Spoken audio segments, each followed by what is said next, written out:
हाँ जी, good morning. तो आज हम रिवीजन करने वाले हैं दो चैप्टर्स का। पहला chapter taxation of special income और दूसरा चैप्टर असेसमेंट ऑफ इंडिविजुअल। तो पहला चैप्टर स्टार्ट करते हैं, टैक्सेशन ऑफ स्पेशल इनकम। इस चैप्टर में पहला सेक्शन है section 111A। Short term capital gain हुआ आपको listed equity shares of a company या listed units of equity oriented fund या बिजनेस ट्रस्ट की लिस्टेड यूनिट्स पर आपको शॉर्ट टर्म कैपिटल गेन हुआ। उस पर वो ट्रांजैक्शन सेल का आपने रिकॉग्नाइज स्टॉक एक्सचेंज पर किया, जिसकी वजह से एसटीटी लगा, सिक्योरिटीज ट्रांजैक्शन टैक्स एसटीटी लग गया, कारण आपने ट्रांजैक्शन रिकॉग्नाइज स्टॉक एक्सचेंज पर किया। अगर ये दो कंडीशन सेटिस्फाई हो तो जो शॉर्ट टर्म कैपिटल गेन होगा उस पर टैक्स रेट लगेगी 15%। तो 15% टैक्स रेट लगेगी। और चूंकि ये स्पेशल इनकम है तो स्पेशल इनकम के अगेंस्ट चैप्टर 6 के डिडक्शन अलाउ नहीं होते हैं। फिर एक खास बात, अगर SSC resident individual resident HUF है तो अगर बेसिक इनकम एग्जम्पशन लिमिट को क्लेम करने में उसकी शॉर्टफॉल रही है तो वो शॉर्टफॉल इस स्पेशल इनकम यानी short term capital gain covered by section 111A से एडजस्ट कर सकता है। ठीक है, कैसे? For example basic income exemption limit है सपोज 2.5 लाख और एसएससी की नॉर्मल अदर इनकम है 2,30,000। ठीक है, तो बेसिक इनकम एग्जम्पशन लिमिट जो होती है ना वो पहले नॉर्मल इनकम के अगेंस्ट क्लेम करनी होती है और इस केस में आपकी नॉर्मल इनकम क्या है 2,30,000, जबकि बेसिक इनकम एग्जम्पशन लिमिट है 2.5 लाख। तो आपको बेसिक इनकम एग्जम्पशन लिमिट को क्लेम करने में शॉर्टफॉल कितनी रही? 20,000। ठीक है, ये 20,000 की शॉर्टफॉल जो आपको रही बेसिक इनकम एग्जम्पशन लिमिट को क्लेम करने में, ये आप इस short term capital gain covered by section 111A से लेस कर सकते हैं। तो शॉर्ट टर्म कैपिटल गेन में से शॉर्टफॉल इन claiming basic income exemption limit less हो जाएगा और फिर जो balance short term capital gain बचेगा उस पर आपके जनरल ये सेक्शन वाली टैक्स रेट 15% लग जाएगी। इसका मतलब आप इस शॉर्ट टर्म कैपिटल गेन में से शॉर्टफॉल इन claiming basic income exemption limit को लेस तभी कर सकते हो अगर आप रेजिडेंट इंडिविजुअल हो या रेजिडेंट एचयूएफ हो। फॉर एग्जाम्पल अगर एसएससी नॉन रेजिडेंट हुआ तो वो ये शॉर्टफॉल एडजस्ट नहीं कर पाएगा और उसको पूरे शॉर्ट टर्म कैपिटल गेन पर 15% टैक्स लग जाएगा। और जो शॉर्ट टर्म कैपिटल गेन इस सेक्शन से कवर नहीं होता है, नॉर्मल वाला, फॉर एग्जाम्पल आपने गोल्ड सिल्वर वगैरह बेचा, ज्वेलरी बेची, ठीक है, अनलिस्टेड शेयर्स बेचे और उस पर शॉर्ट टर्म कैपिटल गेन हो गया तो वो इस सेक्शन में कवर नहीं होगा। और जो short term capital gain section 111A में कवर नहीं होता है वो normal short term capital gain कहलाता है और उस पर नॉर्मल टैक्स रेट लगती है। और नॉर्मल टैक्स रेट को पता है हम क्या बोलते हैं? AAA tax rate. AAA मतलब as applicable to SSC rate. तो नॉर्मल टैक्स रेट लगेगी इस नॉर्मल एसटीसीजी पर जो सेक्शन 111A में कवर नहीं होता है। इसके बाद अगला सेक्शन है section 112। Long term capital gain पर टैक्स रेट क्या लगेगी? नॉर्मली 20% लगेगी लेकिन कुछ केसेस में 10% भी लग सकती है। वो स्पेशल केसेस क्या है जिसमें 10% लगेगी वो हम अभी थोड़ी देर में समझेंगे। अब बात करते हैं ये स्पेशल इनकम है तो स्पेशल इनकम के अगेंस्ट चैप्टर 6 के डिडक्शन लेस नहीं होते हैं। और यहां पर भी वही बात कि अगर एसएससी रेजिडेंट इंडिविजुअल है, रेजिडेंट एचयूएफ है, तो अगर उसके बेसिक इनकम एग्जम्पशन लिमिट को क्लेम करने में शॉर्टफॉल रही है तो वो इस शॉर्टफॉल को इस लॉन्ग टर्म कैपिटल गेन से एडजस्ट कर सकता है। तो उसका जो भी लॉन्ग टर्म कैपिटल गेन है उसमें से बेसिक इनकम एग्जम्पशन लिमिट को क्लेम करने में अगर शॉर्टफॉल रही है तो लेस कर दे। फिर जो बैलेंस एलटीसीजी बचेगा उस पर ही 20% या 10% टैक्स रेट लग जाएगी। ठीक है, बात हो चुकी थी अपनी कि शॉर्टफॉल कैसे हो जाती है आपके बेसिक इनकम एग्जम्पशन लिमिट को क्लेम करने में। फॉर एग्जांपल आपकी basic income exemption limit 2.5 lakh है और आपकी अदर नॉर्मल इनकम 2,30,000 है। ठीक है, तो जो बेसिक इनकम एग्जामिशन लिमिट होती है वो पहले क्लेम करनी होती है नॉर्मल इनकम। जैसे इस केस में मैंने बोला 2,30,000, तो बेसिक इनकम एग्जामिशन लिमिट तो 2.5 लाख है, तो वो क्लेम करने में आपकी 20,000 की शॉर्टफॉल रही। ये शॉर्टफॉल आप इस special income long capital gain से एडजस्ट कर सकते हैं, लेकिन शॉर्टफॉल एडजस्ट करने का राइट सिर्फ रेजिडेंट इंडिविजुअल, रेजिडेंट एचयूएफ का ही है। ठीक है, अब बात करते हैं, हमने एक बात की थी कि लॉन्ग टर्म कैपिटल गेन पर वैसे टैक्स रेट 20% लगती है, लेकिन कुछ केसेस में 10% लगती है। तो 10% वाले केसेस कौन से हैं? ये 10% टैक्स रेट ऑप्शनल है और बहुत ही लिमिटेड एसेट्स पर है। अगर आप लिस्टेड सिक्योरिटीज आपने ट्रांसफर किया, सेल की है, ठीक है, रिकॉग्नाइज स्टॉक एक्सचेंज पर, रिकॉग्नाइज स्टॉक एक्सचेंज पर लिस्टेड है वो सिक्योरिटीज आपने ट्रांसफर की है और जीरो कूपन बॉन्ड ट्रांसफर किया, दो एसेट, लिस्टेड सिक्योरिटीज या जीरो कूपन बॉन्ड। अगर आपने ये दो एसेट ट्रांसफर किए और इन पर आपको लॉन्ग टर्म कैपिटल गेन हुआ है, तो गवर्नमेंट आपको ऑप्शन देती है 10% टैक्स रेट का। ये 10% टैक्स रेट क्या है समझते हैं। गवर्नमेंट पता है क्या बोलती है कि अगर आप इंडेक्सेशन ना करो, ये long term capital gain calculate करते वक्त इंडेक्सेशन ना करो, तो जो एलटीसीजी आए उस पर 10% टैक्स रेट, फिर एक एलटीसीजी और निकालो आप इंडेक्सेशन करके, जो इंडेक्सेशन करके एलटीसीजी आया है उस पर टैक्स रेट लगा लो आप 20%। ठीक है, तो इंडेक्सेशन छोड़ के जो एलटीसीजी आया उस पर 10% और इंडेक्सेशन करके जो एलटीसीजी आया उस पे 20% आप टैक्स निकाल दो। दो ऑप्शन आपके सामने है, जहां पर भी आपकी टैक्स लायबिलिटी लोअर बनती है वो ऑप्शन आप सेलेक्ट कर लो। ठीक है, ये 10% टैक्स रेट का ऑप्शन म्यूचुअल फंड की यूनिट्स पर नहीं है, ये बात ध्यान रखना, और अनलिस्टेड सिक्योरिटीज पर नहीं है। फिर बात करते हैं, अगर SSC non resident non corporate है या फॉरेन कंपनी है तो उसके लिए 10% टैक्स ही लगेगा, और उस केस में ये 10% टैक्स रेट ऑप्शन नहीं है। तो पॉइंट नंबर 5 जो है उसमें 10% टैक्स रेट ऑप्शन नहीं है, 10% ही लगेगी मैंडेटरीली। तो 10% लगेगी टैक्स रेट इस एलटीसीजी पर सरचार्ज, और 4% हेल्थ एंड एजुकेशन सेस अलग से लगेगा अगर कुछ कंडीशन सेटिस्फाई हो। SSC non resident non corporate है और फॉरेन कंपनी है, और उसने अनलिस्टेड सिक्योरिटीज के ट्रांसफर पर उसको लॉन्ग टर्म कैपिटल गेन हुआ है।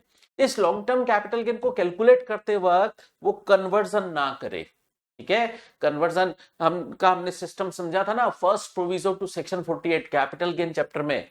वहां पर हमने क्या समझा था, इंडियन करेंसी को आप फॉरेन करेंसी में लाइए और कैपिटल गेन एक बार आप फॉरेन करेंसी में कंप्यूट कर लीजिए, और फॉरेन करेंसी में कंप्यूटेड कैपिटल गेन को दोबारा इंडियन करेंसी पर लेकर आइए। वो था फर्स्ट प्रोविजो टू सेक्शन 48 जिसमें कन्वर्जन सिस्टम दे रखा था। अगर आप ये 10% टैक्स रेट है तो आप एलटीसीजी कैसे कंप्यूट करें, कन्वर्जन ना करें। ठीक है, और इंडेक्सेशन का भी बेनिफिट छोड़ दें। इंडेक्सेशन की बात सेकंड प्रोविजो टू सेक्शन 48 में आती है, तो कन्वर्जन भी ना करें, इंडेक्सेशन भी ना करें, और आप एलटीसीजी कंप्यूट कर लें। और आप अगर नॉन रेजिडेंट और नॉन कॉर्पोरेट है और फॉरेन कंपनी है तो आप पर टैक्स रेट 10% ही लगेगी। ये 10% टैक्स रेट ऑप्शनल नहीं है, 10% ही लगेगी। ठीक है, फिर हम समझते हैं सेक्शन 112A। सेक्शन 112A कुछ केसेस में अगर लॉन्ग टर्म कैपिटल गेन हो तो सेक्शन 112A लगेगा। वो कौन से केसेस है इसको आप कंपेयर कर सकते हैं सेक्शन 111A से। तो सेक्शन 111A और सेक्शन 112A काफी हद तक उसकी बातें सेम हैं।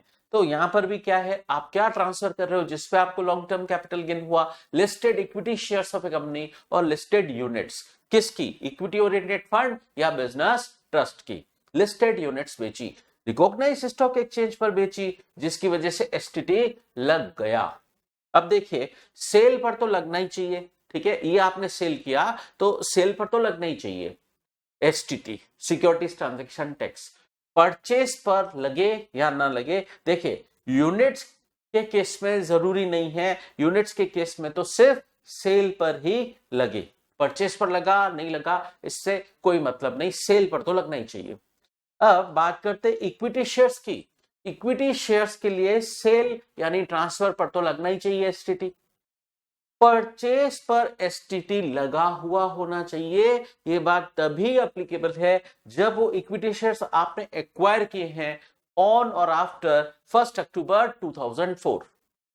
1 अक्टूबर 2004 के ऑन और आफ्टर अगर वो लिस्टेड इक्विटी शेयर्स एक्वायर्ड हैं तो उस केस में परचेस पर भी, एक्विजिशन पर भी एसटीटी लगा हुआ होना चाहिए। अगर उससे पुराने हैं तो परचेस पर एसटीटी लगा था नहीं लगा था ये हम नहीं देखेंगे। ठीक है, तो कुल मिलाकर सेल पर तो एसटीटी लगना ही चाहिए, चाहे इक्विटी शेयर्स हो चाहे यूनिट्स हो। परचेस पर एसटीटी लगा था या नहीं लगा था इस बात से कोई मतलब नहीं है, लेकिन अगर इक्विटी शेयर्स का मामला है और वो इक्विटी शेयर्स एक्वायर्ड है ऑन और आफ्टर 1 अक्टूबर 2004 तो परचेस पे भी एसटीटी लगा हुआ होना चाहिए। ठीक है, ये कंडीशंस फुलफिल होंगी तो ही सेक्शन 112 ए एप्लीकेबल होगा। और इस लॉन्ग टर्म कैपिटल गेन पर टैक्स रेट क्या लगेगी? टैक्स रेट लगेगी 1 लाख तक के एलटीसीजी पर 0%। 1 लाख रुपए तक का एलटीसीजी है उस पे 0%, और उससे अबो जो एलटीसीजी है 1 लाख से ऊपर वाला उस पे 10% टैक्स रेट लगेगी। और अगर आपको ये सेक्शन 112 ए में लॉन्ग टर्म कैपिटल लॉस हो जाए तो क्या वो कैरी फॉरवर्ड और सेट ऑफ हो सकता है? सेट ऑफ कैरी फॉरवर्ड कर सकते हैं? यस, कर सकते हैं। लेकिन चूंकि ये भी स्पेशल इनकम है तो आपको चैप्टर 6 के तो डिडक्शन इस एलटीसीजी पर नहीं मिलेंगे। और यहां पर भी वही कॉमन बात, अगर एसएससी रेजिडेंट इंडिविजुअल है, रेजिडेंट एचयूएफ है, तो अगर बेसिक इनकम एग्जम्पशन लिमिट को क्लेम करने में उसकी शॉर्टफॉल रह जाए तो वो शॉर्टफॉल इस लॉन्ग टर्म कैपिटल गेन से एडजस्ट कर सकता है। और फिर जो balance long term capital gain जो है आपका यहाँ पर लॉन्ग टर्म कैपिटल गेन से वो basic income exemption limit adjust कर सकता है। फिर जो balance long term capital gain बचेगा उस पर 10% टैक्स रेट लगेगी, लेकिन ध्यान रखना पहले वो 1 लाख लेस करना। ठीक है, तो एलटीसीजी सेक्शन 112 ए वाला उसमें से पहले 1 लाख लेस करना, फिर बेसिक इनकम एग्जम्पशन लिमिट को क्लेम करने में अगर शॉर्टफॉल रही है तो वो लेस कर देना, फिर जो एलटीसीजी बचेगा उस पर 10% टैक्स लगेगा। ठीक है, और ये एलटीसीजी कंप्यूट करते वक्त अगेन कन्वर्जन नहीं करना है। First proviso to section 48 apply नहीं करना है और second proviso to section 48 apply नहीं करना, मतलब इंडेक्सेशन भी नहीं करना है। आप एग्जाम में स्पेशल बात ध्यान रखना, सेक्शन 112 ए का एलटीसीजी कैलकुलेट करते वक्त इंडेक्सेशन नहीं करना है। ठीक है, चलिए, और एक सबसे खास बात, टैक्स रिबेट आपको पता है सेक्शन 87 ए की टैक्स रिबेट मिलती है बेसिक टैक्स में से। ठीक है, अगर आप ओल्ड टैक्स रेजिम फॉलो कर रहे हो तो 12,500 तक की टैक्स रिबेट मिलती है सेक्शन 87 ए में, और अगर आप न्यू टैक्स रेजिम फॉलो कर रहे हो तो फिर उस सिचुएशन में 25,000 तक की आपको टैक्स रिबेट मिलती है। टैक्स रिबेट पता है सेक्शन 87 ए, तो वो जो 87 ए की टैक्स रिबेट है आप सेक्शन 112 ए के एलटीसीजी पर क्लेम नहीं कर सकते। दोबारा सुनिए मैंने क्या बोला, ये जो सेक्शन 112 ए वाला एलटीसीजी है इसके टैक्स के अगेंस्ट आप 87 ए की टैक्स रिबेट क्लेम नहीं कर सकते। ठीक है, चलिए फिर सेक्शन 115 बीबी कैजुअल इनकम, लेकिन ऑनलाइन गेम की विनिंग को छोड़कर ऑनलाइन गेम की विनिंग के लिए एक और सेक्शन आ गया, सेक्शन 115 बीबीजे। ठीक है, हालांकि उसमें भी टैक्स रेट 30% ही है और कैजुअल इनकम पर टैक्स रेट 30% ही है। तो कैजुअल इनकम पर other than winning from online games उस पर तो सेक्शन लगेगा सेक्शन 115 बीबी, और ये सेक्शन ऑल एसएससी पर एप्लीकेबल है, चाहे एसएससी रेजिडेंट हो चाहे नॉन रेजिडेंट हो। और इस कैजुअल इनकम पर टैक्स रेट क्या लगेगी? 30%। Casual income other sources set के सेक्शन 56 सबसेक्शन 2 में टैक्सेबल होती है, सेक्शन 56 सबसेक्शन 2 में टैक्सेबल होती है। और कैजुअल इनकम को कमाने के लिए किया गया कोई भी एक्सपेंडिचर अलाउ नहीं होता है, और इस इनकम से, इस कैजुअल इनकम से आप कोई भी लॉस सेट ऑफ नहीं कर सकते। ठीक है, normal loss, abnormal loss, even casual loss कुछ भी सेट ऑफ नहीं होगा इस कैजुअल इनकम से। फिर कैजुअल इनकम के अगेंस्ट आप चैप्टर 6 के डिडक्शंस भी क्लेम नहीं कर सकते क्योंकि ये स्पेशल इनकम है, ठीक है। और बेसिक इनकम एग्जम्पशन लिमिट भी नहीं मिलेगी, सबसे खास बात। बेसिक इनकम एग्जम्पशन लिमिट, आप बोलो मेरे 2.5 लाख तक का कैजुअल इनकम ही और कुछ है ही नहीं तो 0% tax, no. Basic income exemption limit आप कैजुअल इनकम के अगेंस्ट क्लेम नहीं कर सकते हैं। और इस पर टैक्स रेट का सेक्शन है 115 बीबी, इस पे टैक्स रेट का सेक्शन 115 बीबी है और टैक्स रेट लगेगी 30% basic surcharge as applicable. Surcharge कितना लगेगा उसकी बात हम डिटेल में आगे करेंगे। फिर 4% हेल्थ एंड एजुकेशन सेस लगेगा और इसका जो पेयर है, ये कैजुअल इनकम देने वाला जो पर्सन है पेयर, उस पर टीडीएस के सेक्शन अप्लीकेबल हैं 194 बी और 194 बीबी, ठीक है। वो पेयर इस पे टीडीएस काटेगा, ठीक है। चलिए, पेई के हैंड्स में तो इनकम है, पेयर के लिए टीडीएस के सेक्शन बना दिए हैं। चलिए अब आगे बात करते हैं section 115 BBJ, winning from online games. उस पे भी 30% टैक्स रेट लगेगी। जैसे ऑनलाइन गेम्स कौन से, ड्रीम 11, माई 11 सर्कल, प्रोबो, ये जो ऑनलाइन गेम्स है इससे जो विनिंग होती है इस पर गवर्नमेंट ने अलग से सेक्शन बना दिया टैक्स रेट के लिए, सेक्शन 115 बीबीजे। टैक्स रेट वही है 30%, चूंकि ये भी कैजुअल इनकम ही है, ठीक है। अब बात करते हैं इस पर टीडीएस का सेक्शन पेयर के लिए कौन सा है, पेयर टीडीएस काटेगा इस पर, तो पेयर के लिए टीडीएस का सेक्शन है 194 बीए, ठीक है। और टैक्स ट्रीटमेंट बिल्कुल सेम, कोई खर्चा अलग नहीं होगा आपको। और अगर आपको लॉस हुआ आप ये loss set of carry forward नहीं कर सकते हैं, ठीक है। और चैप्टर 6 के डिडक्शंस भी अलाउ नहीं है। अब बात करते हैं सेक्शन 115 बीबी ई की। आपको ध्यान है हमने एग्रीगेशन ऑफ इनकम चैप्टर किया था वो क्लबिंग के साथ, ठीक है। तो उसमें कुछ इनकम थी, सेक्शन 68 कैश क्रेडिट वगैरह, अनएक्सप्लेन्ड इन्वेस्टमेंट वगैरह, अनएक्सप्लेन्ड एक्सपेंडिचर वगैरह, ठीक है। उस पर तभी मैंने बता दिया था कि इन इनकम पर टैक्स लगेगा आपका 78%। 78% कैसे आया, देखो 60% तो बेसिक टैक्स रेट है, उसमें 25% सरचार्ज लगेगा, ठीक है। और 4% हेल्थ एंड एजुकेशन सेस लगेगा। तो आप ऐसे समझो 60% इंटू सरचार्ज लगाइए 25%, सरचार्ज लगेगा 25%, तो मल्टीप्लाई करता हूं 125% से, और 4% हेल्थ एंड एजुकेशन सेस भी लगेगा, तो 104%। इस तरीके से आप कैलकुलेट करो, 78% टैक्स रेट आएगी, 78% टैक्स रेट लगेगी इन इनकम्स पर। और एक्सपेंसेस का डिडक्शन नहीं मिलेगा, एक्सपेंसेस का डिडक्शन भी नहीं मिलेगा। और आप इस इनकम से कोई लॉस भी सेट ऑफ नहीं कर सकते, इसका ट्रीटमेंट लगभग कैजुअल इनकम जैसा है, आप इस इनकम से कोई लॉस भी सेट ऑफ नहीं कर सकते और चैप्टर 6 के डिडक्शंस भी नहीं मिलेंगे। और even basic income exemption limit भी आज आप इस इनकम के अगेंस्ट क्लेम नहीं कर सकते, बेसिक इनकम एग्जम्पशन लिमिट का बेनिफिट भी आपको नहीं मिलेगा। और एक खास बात और, 87A की टैक्स रिबेट भी आप इस इनकम के टैक्स पर क्लेम नहीं कर सकते, ठीक है। ये था आपका taxation of special income chapter. अब शुरू करते हैं हम assessment of individual. Taxation of special income chapter के बाद अब हम करते हैं असेसमेंट ऑफ इंडिविजुअल। और टैक्स रिबेट, रिलीफ वगैरह की बातें भी, सरचार्ज की बातें भी हम इस चैप्टर में करेंगे। तो कोई भी पर्सन अपनी टोटल इनकम कैसे कंप्यूट करे, अभी हम बात कर रहे हैं रेगुलर टैक्स रेजिम की। रेगुलर टैक्स रेजिम मतलब ओल्ड टैक्स रेजिम, ठीक है। डिफॉल्ट टैक्स रेजिम यानी न्यू टैक्स रेजिम का चैप्टर अलग से डिस्कस करेंगे। अभी हम बात कर रहे हैं रेगुलर टैक्स रेजिम मतलब ओल्ड टैक्स रेजिम की। तो रेगुलर टैक्स रेजिम में आप टोटल इनकम कैसे कंप्यूट करेंगे, वो 5 हेड की इनकम आप ले लीजिए, फिर 5 हेड की इनकम आ जाएगी। और हाँ, उसमें ध्यान रखना जो इनकम एग्जेम्प्ट है वो इनर कॉलम में रिपोर्ट करना और आउटर कॉलम में उसका टैक्सेबल अमाउंट निल लिखना, ठीक है। तो 5 हेड की टोटल इनकम आ जाएगी आपके, और टोटल इनकम 5 हेड की आपने जोड़ दी। जीटीआई अभी नहीं आएगी, जीटीआई तो 3 चैप्टर का इफेक्ट और देते हैं फिर आती है।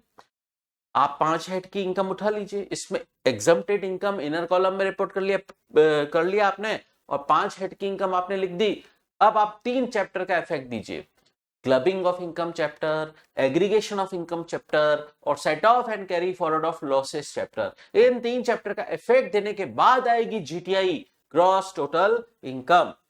फिर उसके बाद आप लेस करेंगे चैप्टर 6A के डिडक्शंस, ठीक है। और अभी रेगुलर टैक्स रिजिम की बात है, रेगुलर टैक्स रिजिम में ही चैप्टर 6A के डिडक्शंस लेस होते हैं। जब डिफॉल्ट टैक्स रिजिम यानी न्यू टैक्स रिजिम पढ़ेंगे उसमें तो हम काफी सारे डिडक्शंस चैप्टर 6A के मना हो जाते हैं, सिर्फ 3 डिडक्शन ही अलाउ है, वो हम new tax regime default tax regime जब करेंगे तब समझेंगे, ठीक है। अभी हम बात कर रहे हैं रेगुलर टैक्स रिजिम की, तो उसमें चैप्टर 6A के डिडक्शंस लेस होते हैं। फिर टोटल इनकम आ जाएगी, जीटीआई में से चैप्टर 6A के डिडक्शंस लेस होने के बाद आएगी आपकी टोटल इनकम। टोटल इनकम ही वो अमाउंट है जिस पर हम टैक्स कैलकुलेशन करेंगे, ठीक है। अब एक बात समझना, टोटल इनकम जो भी आए उसकी राउंडिंग ऑफ करनी पड़ती है to the nearest multiple of ₹10। For example आपकी टोटल इनकम है 11,88,488, तो लास्ट डिजिट अगर 5 रुपए या 5 रुपए से ऊपर है तो उसको 10 रुपया ट्रीट किया जाएगा। इसका मतलब आपकी इनकम फिर कितनी मानी जाए, 11,88,490, ठीक है। लेकिन अगर इस लास्ट डिजिट आपका 5 हुआ तो भी 490 ही माना जाएगा, ठीक है। और अगर लास्ट डिजिट मान लीजिए 4 है तो आपकी ये 480 माना जाएगा। तो कुल मिलाकर बात कितनी है, राउंडिंग ऑफ का इफेक्ट कैसे देना है। अगर आपका लास्ट डिजिट 5 रुपए या 5 रुपए से ऊपर है तो उसको नियरेस्ट 10 मल्टीपल के रूप में लिखना होगा, और अगर 5 रुपए से कम है तो उतने रुपए हटा दिए जाएंगे, ठीक है। अच्छा, टोटल इनकम की राउंडिंग ऐसे करनी होती है, तो क्या टोटल टैक्स की भी राउंडिंग इसी तरीके से होगी, yes, to the nearest multiple of ₹10। अब बात करते हैं टैक्स लायबिलिटी कैसे कंप्यूट करें। रेगुलर टैक्स रिजिम में, डिफॉल्ट टैक्स रिजिम नहीं है, रेगुलर टैक्स रिजिम है, तो स्पेशल इनकम पर स्पेशल रेट से टैक्स लगेगा, ठीक है। अभी हमने थोड़ी देर पहले स्पेशल इनकम पर टैक्स रेट का चैप्टर समझा था, तो स्पेशल इनकम पर स्पेशल टैक्स रेट लगेगी। फिर नॉर्मल इनकम पर हम अभी थोड़ी देर में समझेंगे स्लैब रेट लगेगी, इंडिविजुअल एचयूएफ वगैरह के लिए स्लैब रेट लगेगी। और हम एक चैप्टर और करेंगे एग्रीकल्चरल इनकम। एग्रीकल्चरल इनकम वैसे तो इनकम एग्जाम्प्ट है अगर इन इंडिया हुई है, लेकिन टैक्स लायबिलिटी कंप्यूट करते वक्त एग्रीकल्चरल इनकम को कंसीडर किया जाता है, तो उसको हम बोलते हैं पार्शियल इंटीग्रेशन की स्कीम। अगर एग्रीकल्चरल इनकम है तो पार्शियल इंटीग्रेशन की स्कीम भी अप्लाई करनी पड़ेगी। तो पहले स्पेशल इनकम पर टैक्स निकाल दीजिए बेसिक, फिर बची नॉर्मल इनकम, नॉर्मल इनकम पर भी आप स्लैब रेट से टैक्स निकाल दीजिए, राइट। फिर ये आपका आ गया बेसिक टैक्स। बेसिक टैक्स आने के बाद टैक्स रिबेट अगर 87A की अलाउएबल है तो लेस कर दीजिए। अभी हम थोड़ी देर में समझेंगे 87A की टैक्स रिबेट क्या होती है। इस तरीके से नेट बेसिक टैक्स आ जाएगा। अब सरचार्ज जोड़ेंगे अगर एप्लीकेबल है तो। सरचार्ज का सिस्टम कैसे चलेगा ये हम थोड़ी देर पे समझेंगे। तो सरचार्ज ऐड हो गया, सरचार्ज ऐड होने के बाद एमआरएस लेस होगी, marginal relief of surcharge. MRS marginal relief of surcharge क्या होती है ये भी हम थोड़ी देर में समझेंगे। तो बेसिक टैक्स देखिए, पहले सरचार्ज जोड़ा और उसमें एमआरएस लेस कर दी और नेट सरचार्ज आया, वो नेट सरचार्ज हम बेसिक टैक्स में जोड़ेंगे।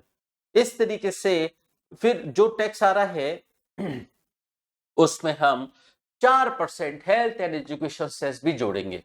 किस पर, किसका 4%, basic tax plus net surcharge का 4%, ठीक है। फिर टैक्स बिफोर रिलीफ आ जाएगा।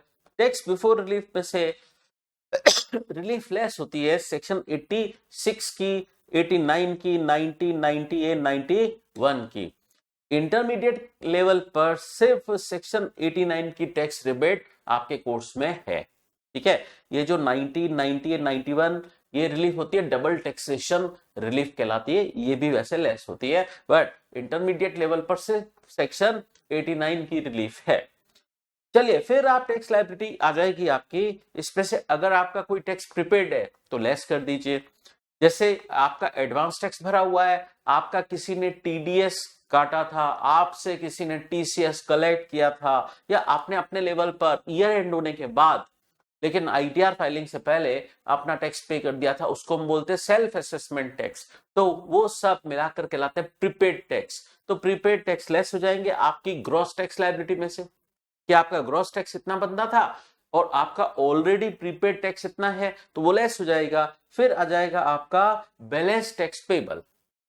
ठीक है, अब अगर फॉर एग्जांपल आपका टैक्स बनता है 1 लाख, लेकिन आपका प्रीपेड टैक्स है 1,20,000, तो आपको 20,000 का टैक्स रिफंड मिलेगा क्या? यस।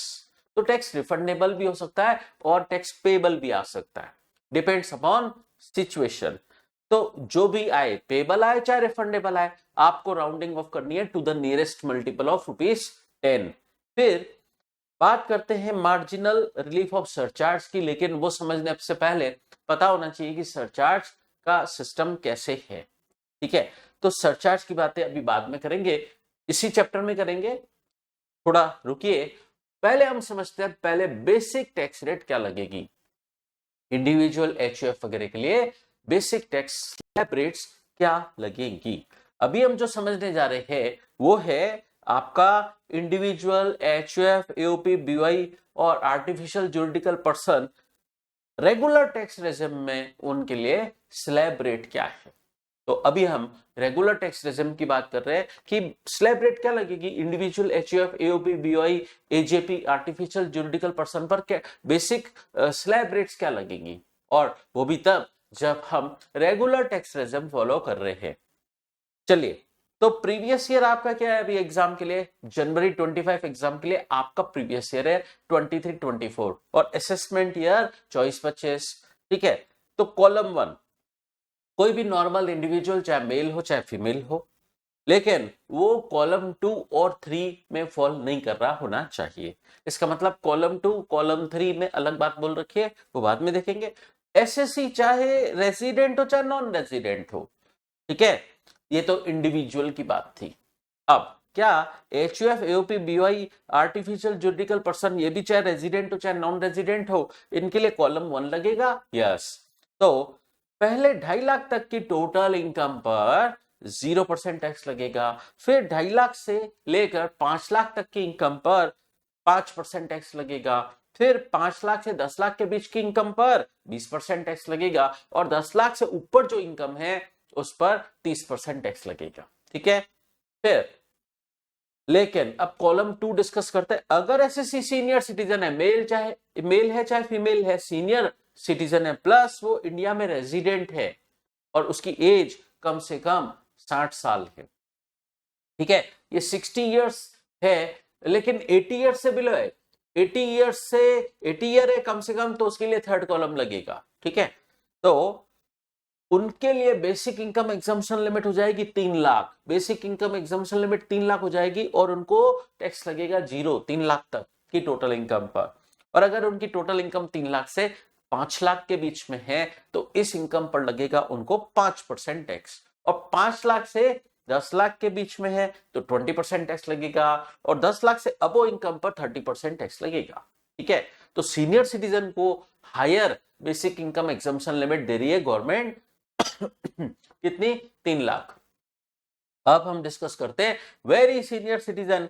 वेरी सीनियर सिटीजन चाहे मेल हो चाहे फीमेल हो, बट वो रेजिडेंट होना चाहिए, रेजिडेंट होना चाहिए और उसकी एज कम से कम 80 इयर्स होनी चाहिए। तो उनके 5 लाख तक की इनकम पर 0% टैक्स लगेगा। ठीक है, और 5% वाली कैटेगरी उनके लिए मिसिंग हो जाएगी और सीधे 5 लाख से 10 लाख के बीच की इनकम पर उनके सीधे ही 20% टैक्स लगेगा, और 10 लाख से ऊपर इनकम पर 30% टैक्स लगेगा। ठीक है, अब बात करते हैं, ये बेसिक टैक्स आपने कैलकुलेट कर लिया स्लैब रेट के हिसाब से, ये स्लैब रेट के हिसाब से आपने बेसिक टैक्स कैलकुलेट कर लिया है। अब इसमें जोड़ेंगे सरचार्ज। ठीक है, और फिर एमआरएस लेस होगी, सरचार्ज में से एमआरएस लेस होगी मार्जिनल रिलीफ ऑफ सरचार्ज, फिर नेट सरचार्ज आएगा। नेट सरचार्ज बेसिक टैक्स जुड़ के जो अमाउंट आएगा उस पर हम जोड़ देंगे फिर 4% हेल्थ एंड एजुकेशन सेस। चलिए अब डिस्कस करते हैं ये 60 साल और 80 साल, मतलब सीनियर सिटीजन या वेरी सीनियर सिटीजन के लिए जो 60 साल और 80 साल दे रखा है, ये हमको चेक कब करना है? चेक कब करना है? ये एज लिमिट हमको चेक करनी है on the first day of relevant previous year. तो फर्स्ट डे आपका रेलेवेंट प्रीवियस ईयर का क्या है? 1 अप्रैल 2024।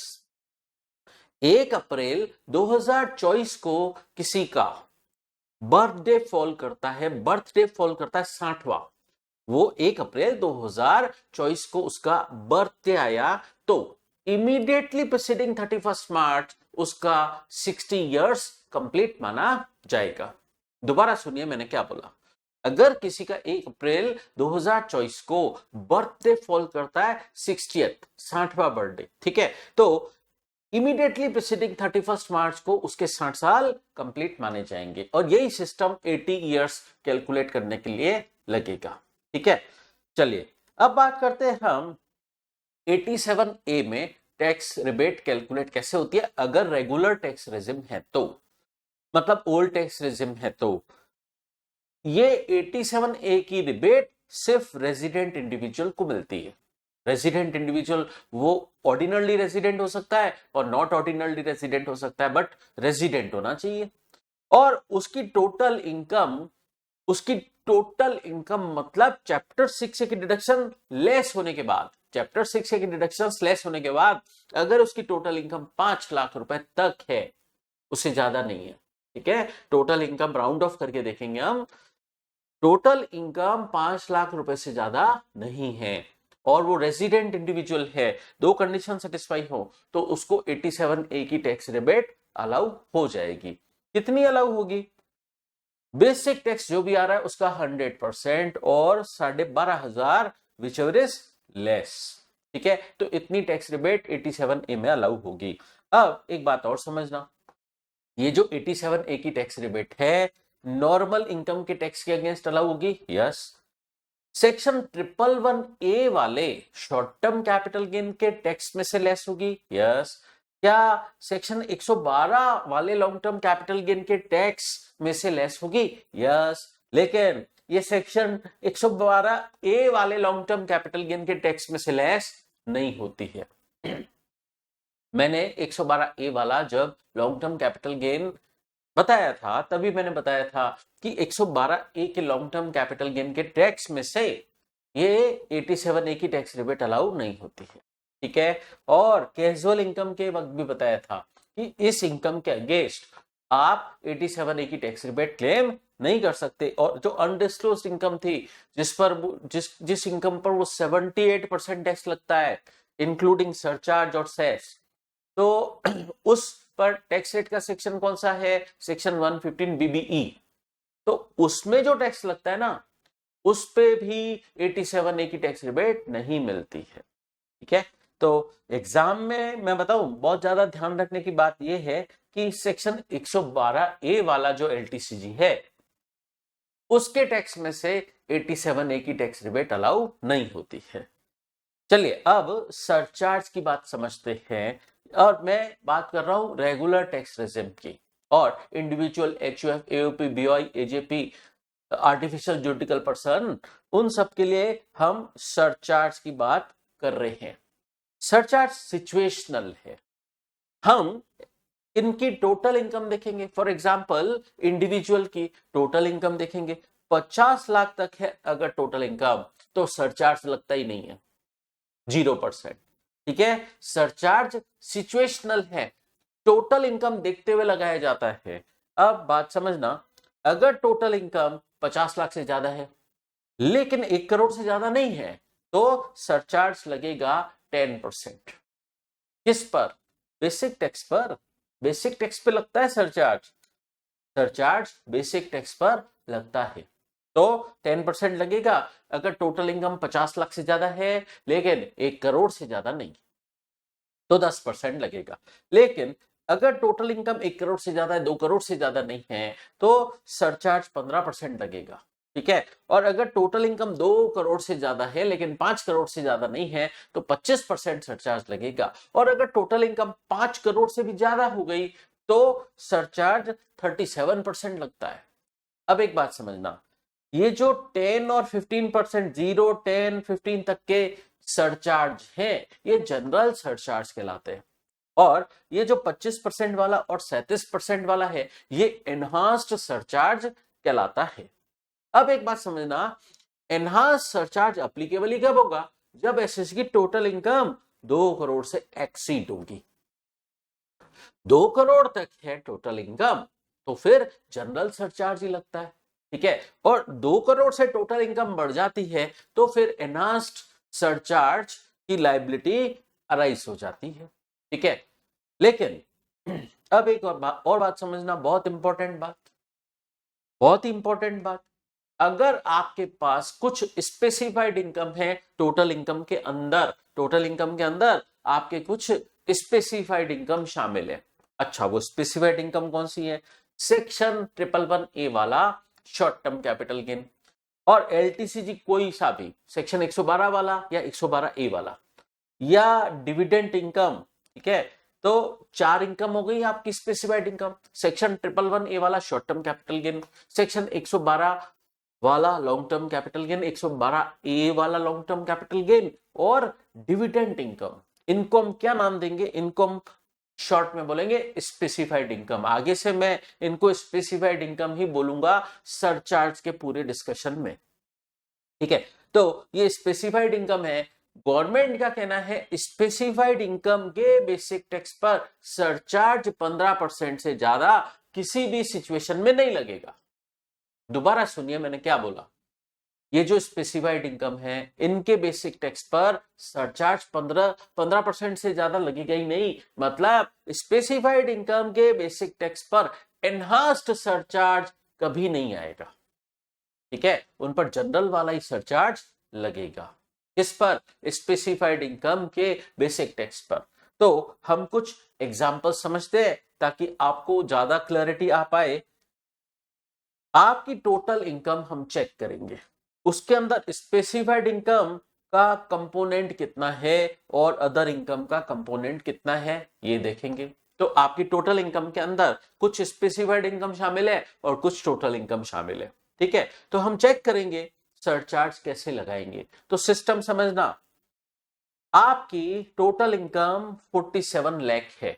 ये सारी बात इन लैक्स दे रखी है। आपकी टोटल इनकम 47 लाख है, उसके अंदर स्पेसिफाइड इनकम 25 लाख है और अदर इनकम 22 लाख है, टोटल 47 लाख।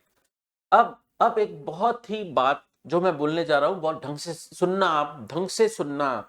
ये जो 47 लाख है इसके अंदर प्रायोरिटी पहले अदर इनकम नॉर्मल इनकम की मानेंगे। ठीक है। सेकंड प्रायोरिटी, सेकंड हम स्पेसिफाइड इनकम की प्रायोरिटी मानेंगे। ठीक है। तो 47 लाख के अंदर पहले क्या शामिल है? Other income 22 lakh. ठीक है। और फिर उसके बाद क्या शामिल है? Specified income. तो अभी 47 लाख ही है आपकी टोटल इनकम, तो ज्यादा दिमाग लगाने की जरूरत ही नहीं है, कारण अभी आपकी टोटल इनकम 50 लाख के अंदर है। 50 लाख तक तो 0% सरचार्ज लगता है। ठीक है। तो स्पेसिफाइड इनकम के बेसिक टैक्स पे भी 0 लगेगा और अदर इनकम के बेसिक टैक्स पे भी 0 लगेगा। ठीक है। अब अगर आपकी टोटल इनकम, दूसरी सिचुएशन, अगर आपकी टोटल इनकम 97 लाख है, 97 लाख है। ठीक है। और उसके अंदर प्रायोरिटी पहले अदर इनकम नॉर्मल इनकम की मानेंगे।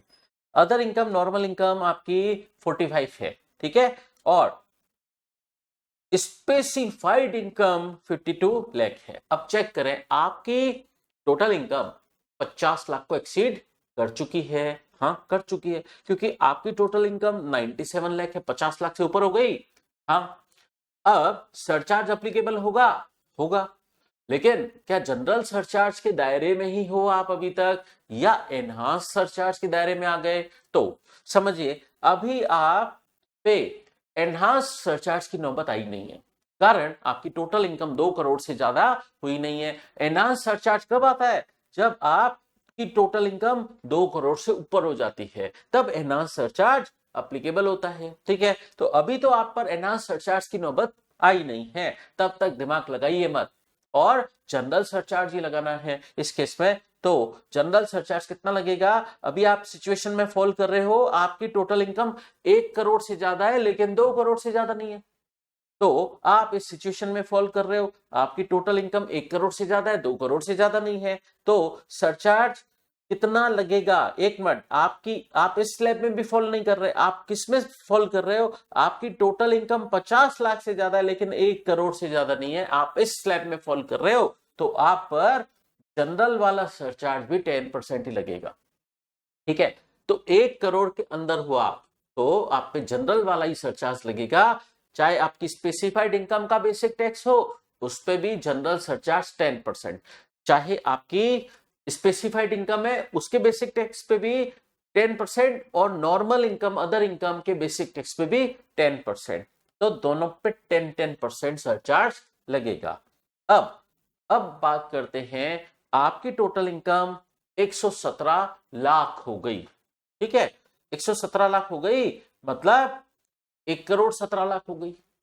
117 लाख हो गई मतलब 1 करोड़ 17 लाख हो गई। ठीक है, 1 करोड़ को एक्सीड कर गया है, लेकिन 2 करोड़ को तो अभी भी एक्सीड नहीं हुआ है।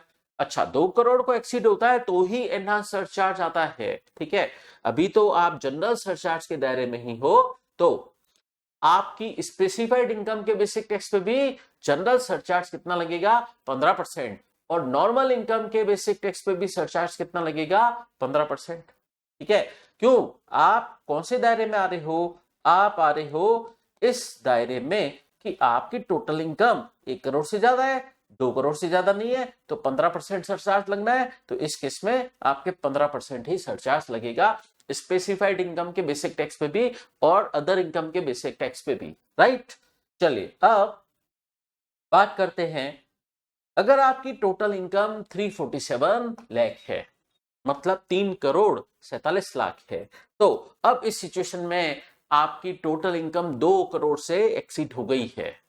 अब आप पे एनहांस्ड सरचार्ज की गाज गिरेगी, आप पे एनहांस सरचार्ज लगेगा, क्योंकि आपकी टोटल इनकम 2 करोड़ को एक्सीड हो गई है। 3 करोड़ 47 लाख है, ठीक है, 2 करोड़ से एक्सीड हो गई है। अब एक बात समझना, ढंग से समझना, ध्यान से सुनना, इसके अंदर हम पहले अदर इनकम की प्रायोरिटी मानेंगे। ठीक है, फिर उसके बाद स्पेसिफाइड इनकम मानेंगे। तो 2 करोड़ से ऊपर जाने का कारण क्या है? ध्यान से सुनिए, दोबारा बोल रहा हूं, आपकी टोटल इनकम 3 करोड़ 47 लाख है, 2 करोड़ से ऊपर जाने का कारण क्या है? इसके अंदर प्रायोरिटी पहले अदर इनकम की मानी 47 लाख, 47 लाख, 2 करोड़ से ऊपर नहीं गया। अब पहले प्रायोरिटी मानिए आप अदर इनकम की, अब दूसरा इसके अंदर क्या माने? Specified income.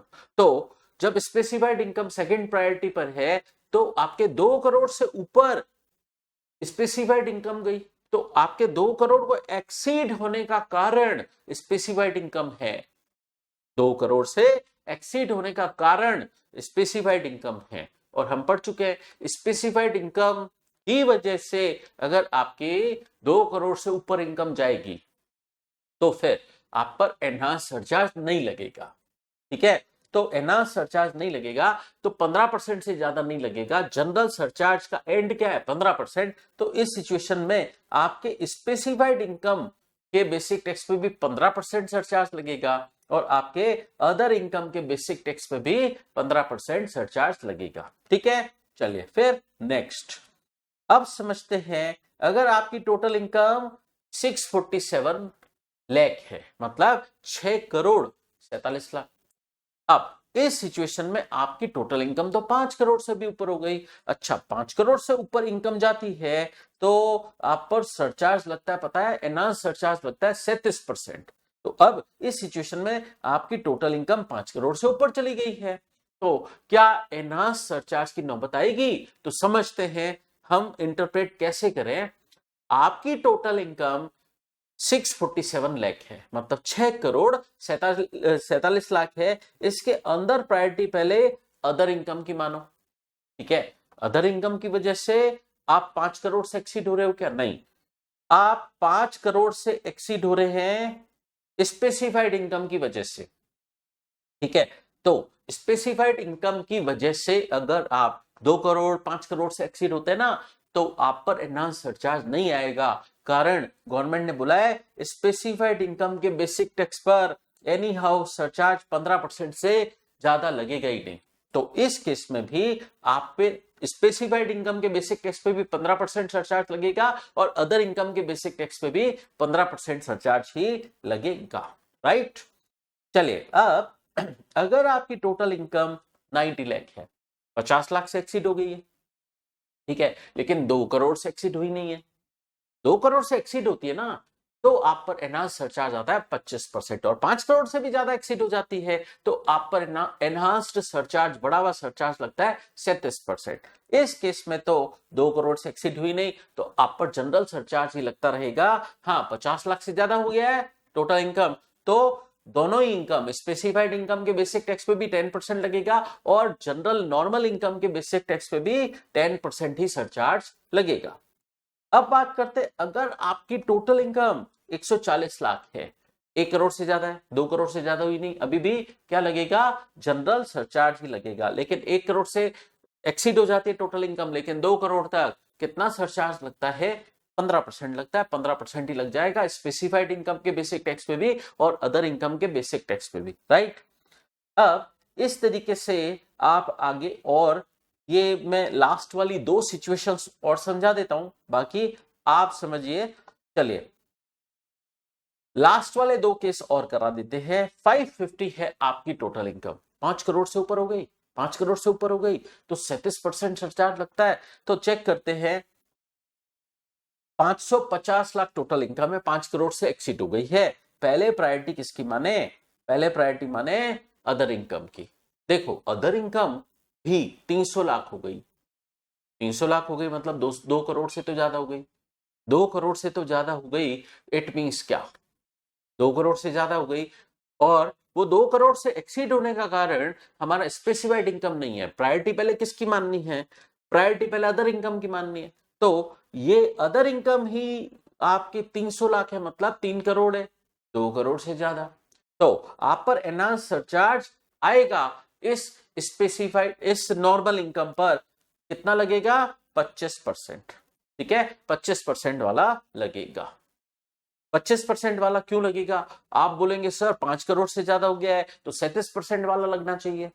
तो सुनिए, ये इंडिविजुअली हम देखें, पहले प्रायोरिटी हम मान रहे हैं 300 लाख, 300 लाख मतलब 3 करोड़, 2 करोड़ से एक्सीड हो गई है इनकम, लेकिन 3 करोड़ से 3 करोड़ तक है, तो इस पर 25% वाला लगेगा, ना कि 37%। और फिर सेकंड प्रायोरिटी हम किसकी मानते हैं, 550 में से सेकंड प्रायोरिटी हम मानेंगे 250 की, मतलब स्पेसिफाइड इनकम की। और स्पेसिफाइड इनकम के बेसिक टैक्स पर एनी हाउ 15% से ज्यादा सरचार्ज लगेगा नहीं, तो 15%, ठीक है। फिर लास्ट केस समझते हैं, 650 लाख की आपकी टोटल इनकम है, ठीक है, इसके अंदर प्रायोरिटी अदर इनकम की माननी है, और अदर इनकम ही देखो आप 5 करोड़ से ऊपर चली गई है, अदर इनकम भी 5 करोड़ से ऊपर चली गई है इंडिविजुअली। तो आप पर इस इनकम के बेसिक टैक्स पर 37% सरचार्ज लगेगा ही, ठीक है, क्योंकि 5 करोड़ से ऊपर हो जाता है तो 37% वाला सरचार्ज लगता है।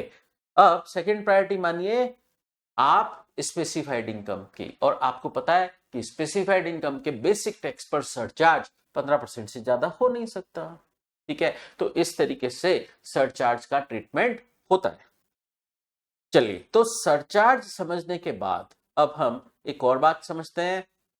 देखो सरचार्ज लगाने के बाद हमारा एक स्टेप क्या था, देखो सरचार्ज लगा दिया आपने, उसके बाद लेस करनी होती है इसी सरचार्ज में से MRS, marginal relief of surcharge.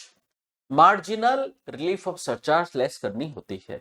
तो वो कैसे लेस करते हैं, ये मार्जिनल रिलीफ ऑफ सरचार्ज का सिस्टम क्या है और क्यों लेस होती है, ये सरचार्ज में से लेस होती है, क्यों लेस होती है, इसका कंसेप्ट क्या है।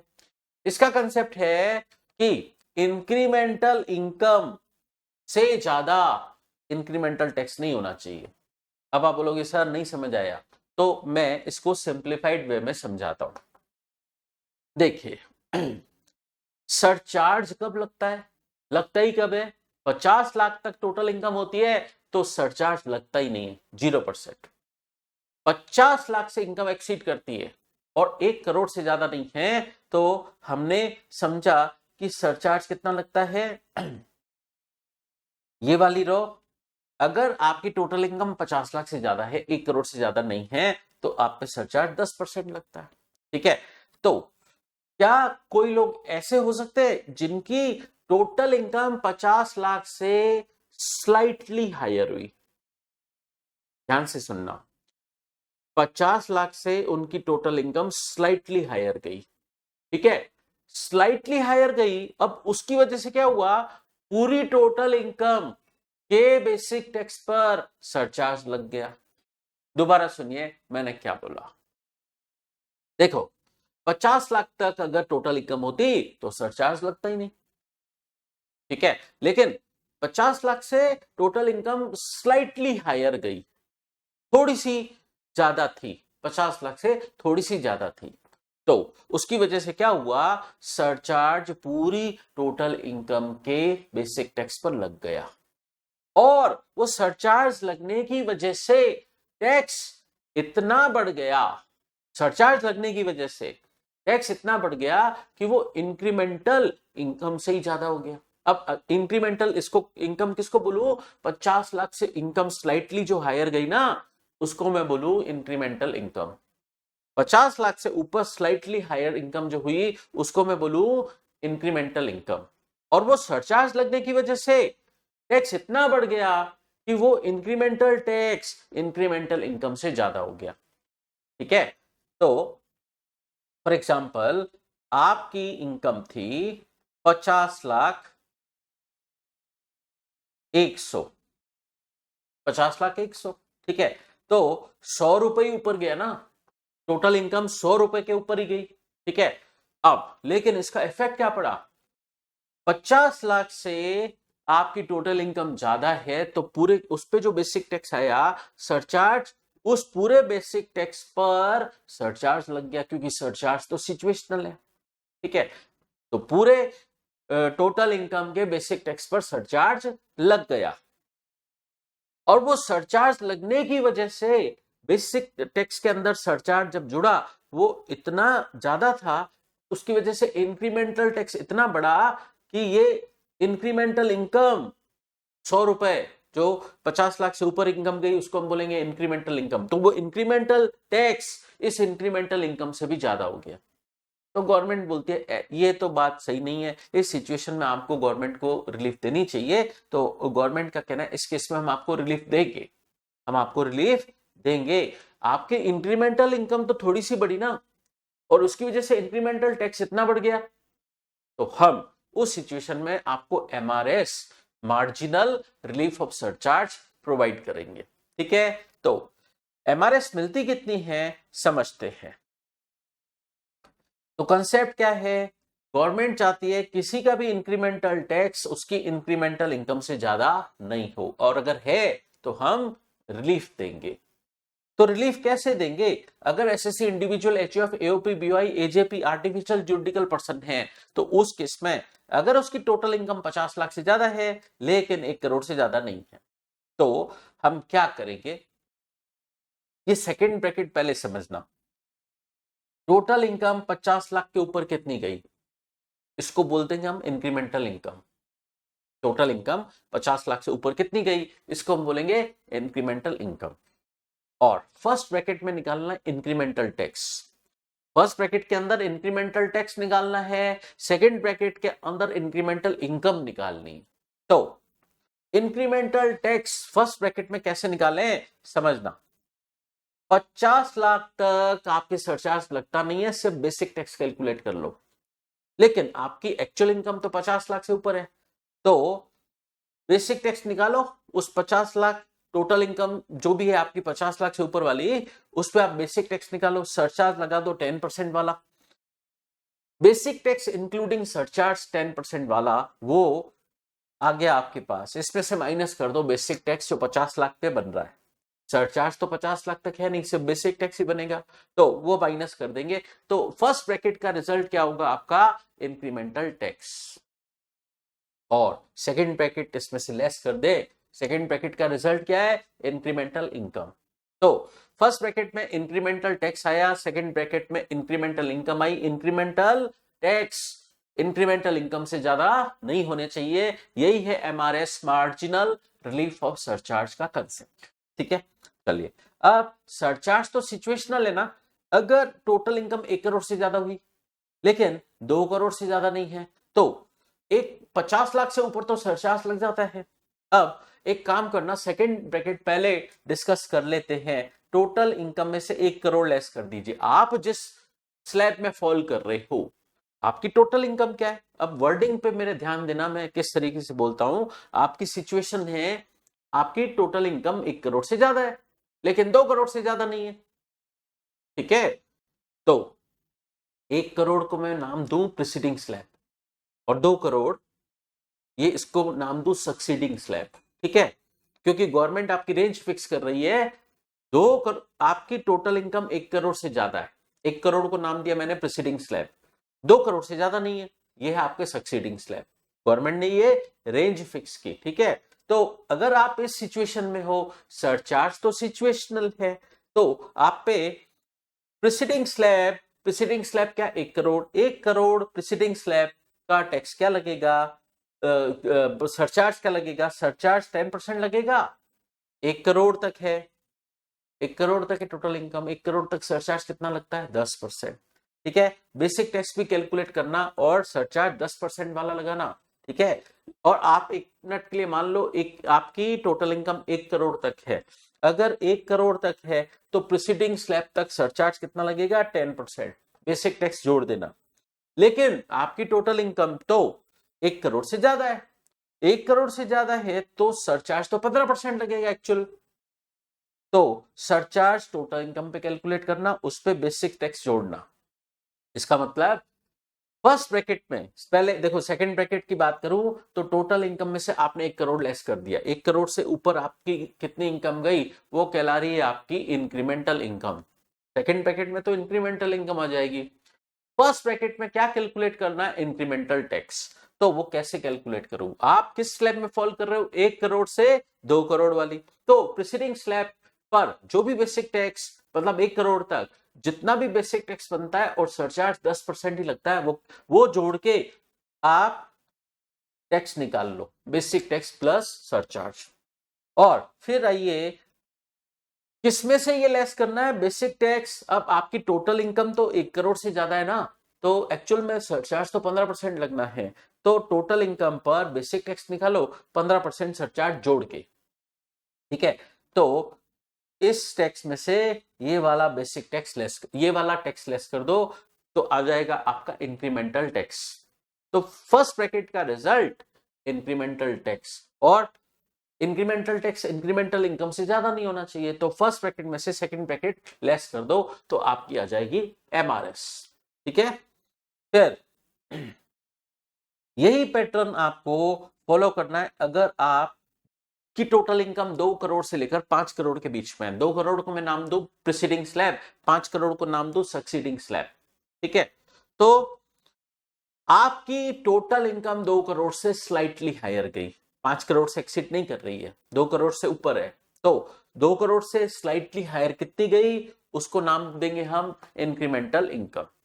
टोटल इनकम में से 2 करोड़ लेस कर दीजिए, सेकंड ब्रैकेट का रिजल्ट आ जाएगा इंक्रीमेंटल इनकम। अब फर्स्ट ब्रैकेट में आइए, आपकी एक्चुअल में टोटल इनकम 2 करोड़ से ज्यादा है लेकिन प्रीसीडिंग स्लैब 2 करोड़ है, 2 करोड़ प्रीसीडिंग स्लैब, हर जगह यहां पर प्रीसीडिंग स्लैब की कहानी है। ठीक है, तो प्रीसीडिंग स्लैब पर प्रीसीडिंग स्लैब 2 करोड़ तक है, 2 करोड़ तक सरचार्ज कितना लगता है, 15%, तो सरचार्ज और बेसिक टैक्स निकाल दीजिए।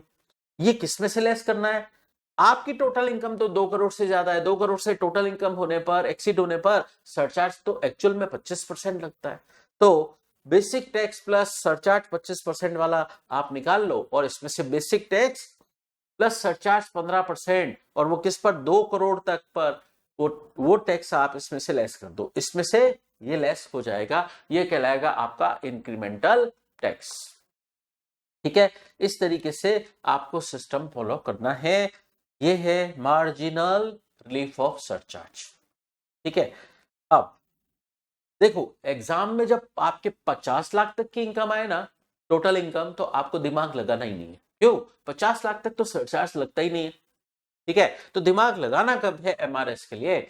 जब 50 लाख से स्लाइटली इनकम हायर जाए, या 1 करोड़ से स्लाइटली हायर जाए, या 2 करोड़ से स्लाइटली हायर जाए, या 5 करोड़ से स्लाइटली हायर जाए। ठीक है, वो तो दिमाग लगाना ही पड़ेगा, गवर्नमेंट ने सिस्टम ही ऐसा बनाया। अब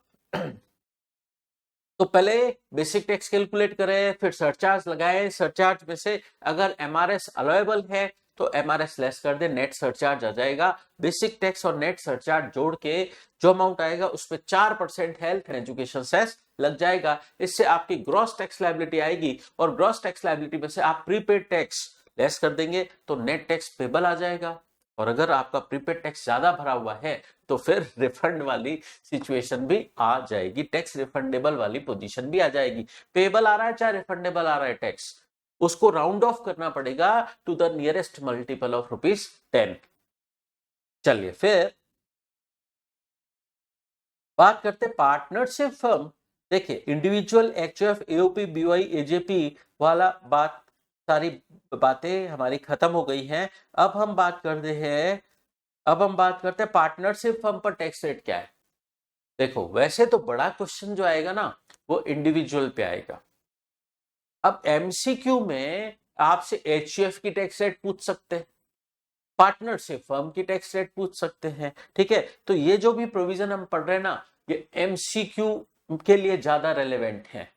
तो समझते हैं फटाफट से अदर एसएससी पर टैक्स रेट क्या होती है। पार्टनरशिप फर्म, एलएलपी और लोकल अथॉरिटी पर नॉर्मल टैक्स रेट है 30%। ठीक है, उनको स्लैब रेट का बेनिफिट नहीं मिलता है, उन पर फ्लैट टैक्स रेट है 30%। और सरचार्ज बेसिक टैक्स का 12% लगता है, और वो भी टोटल इनकम 1 करोड़ से एक्सीड कर रही हो तो। बेसिक टैक्स पर 12% सरचार्ज लगेगा, वो भी तब जब टोटल इनकम 1 करोड़ से ज्यादा है तो सरचार्ज लगेगा, और नॉर्मल टैक्स रेट 30%। फिर कंपनी के लिए हम देखेंगे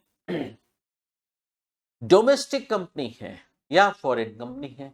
अगर डोमेस्टिक कंपनी है तो हम देखेंगे उसका 21-22 प्रीवियस ईयर का टर्नओवर। ठीक है, अभी हम ना रेलेवेंट प्रीवियस ईयर क्या है 23-24, उससे पुराना 22-23, वो छोड़ के उससे भी पुराना 21-22 का देखा जा रहा है टर्नओवर।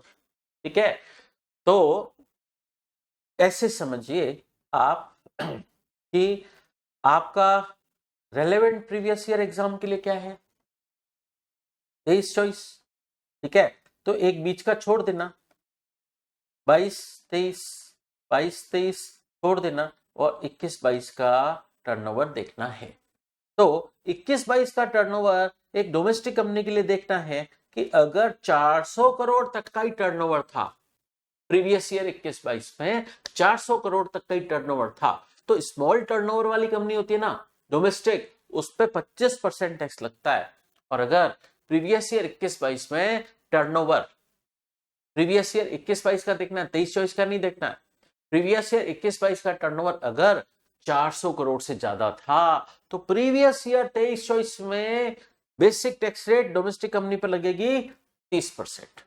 400 करोड़ से ज्यादा टर्नओवर था 21-22 में, तो उस सिचुएशन में डोमेस्टिक कंपनी पर टैक्स रेट लगेगी 30%, और फॉरेन कंपनी पर तो 40% ही टैक्स रेट लगती है। अच्छा, कंपनी पर टैक्स रेट का हमने सिस्टम देख लिया। अब हम कंपनी पर सरचार्ज की बात करते हैं। कंपनी की अगर टोटल इनकम 1 करोड़ से एक्सीड कर रही है लेकिन 10 करोड़ से ज्यादा एक्सीड नहीं कर रही है, तो और वो डोमेस्टिक कंपनी है तो बेसिक टैक्स का 7%। लेकिन अगर 10 करोड़ से भी ज्यादा है टोटल इनकम तो फिर सरचार्ज बेसिक टैक्स का 12% लगेगा। ठीक है, तो यहां पर 1 करोड़ और 10 करोड़ का स्लैब है। 1 करोड़ से ज्यादा है टोटल इनकम लेकिन 10 करोड़ से ज्यादा नहीं, तो बेसिक टैक्स का 7%। और अगर टोटल इनकम 10 करोड़ से भी ज्यादा है तो बेसिक टैक्स का 12% सरचार्ज लगेगा। और फॉरेन कंपनी के केस में 7 की जगह 2 हो जाएगा और 12 की जगह 5 हो जाएगा। ठीक है। अब कोऑपरेटिव सोसाइटी के लिए हम समझते हैं स्लैब रेट है और बहुत कम, टोटल इनकम बहुत कम है। तो टोटल इनकम अगर 10,000 रुपए तक है, 10,000, तो बेसिक टैक्स 10% लगेगा। 10,000 तक की टोटल इनकम पर बेसिक टैक्स 10% लग जाएगा और 10,000 से 20,000 के बीच की इनकम पर 20% और बैलेंस इनकम पर 30% लग जाएगा। ठीक है। अब आप बोलोगे सर ये तो बहुत, कोऑपरेटिव सोसाइटी से तो बहुत ही नाइंसाफी हो रही है। देखो, कोऑपरेटिव सोसाइटी को एक बड़ा डिडक्शन मिलता है सेक्शन 80P का, और वो 80P का डिडक्शन आपके कोर्स में नहीं है। ठीक है। वो डिडक्शन क्लेम करने के बाद उनकी इनकम इतनी बचती नहीं है। ठीक है। उनको एक बहुत बड़ा इंसेंटिव है सेक्शन 80P का डिडक्शन। चलिए, तो कोऑपरेटिव सोसाइटी पर सरचार्ज कितना लगेगा? 1 करोड़ से ज्यादा इनकम, 10 करोड़ से ज्यादा नहीं तो 7%, और 10 करोड़ से ज्यादा है टोटल इनकम तो 12%। बिल्कुल डोमेस्टिक कंपनी जैसा ट्रीटमेंट सरचार्ज के लिए कोऑपरेटिव सोसाइटी पर, बिल्कुल डोमेस्टिक कंपनी जैसा सिस्टम है। और जितने भी एसएससी हैं उनका बेसिक टैक्स कैलकुलेट कैसे भी हो, सरचार्ज कैलकुलेट हुआ, उन पर 4% हेल्थ एंड एजुकेशन सेस तो लगेगा ही। ऑल एसएससीज पर, ऑल एसएससीज पर लगेगा 4% health and education cess. Basic tax plus surcharge net वाला एमआरएस लेस करके जो अमाउंट आया उस पर 4% हेल्थ एंड एजुकेशन सेस और जुड़ जाएगा। चलिए अब डिस्कस करते हैं हम सेक्शन 89 की रिलीफ। देखिए, ये हमने डिस्कस किया था कि 89 की रिलीफ हम डिस्कस करेंगे। ये देखो, आपका टोटल टैक्स एक बार आ जाए, टोटल टैक्स बेसिक सरचार्ज और 4% हेल्थ एंड एजुकेशन से सब जुड़ के आपका ग्रॉस टैक्स आ गया।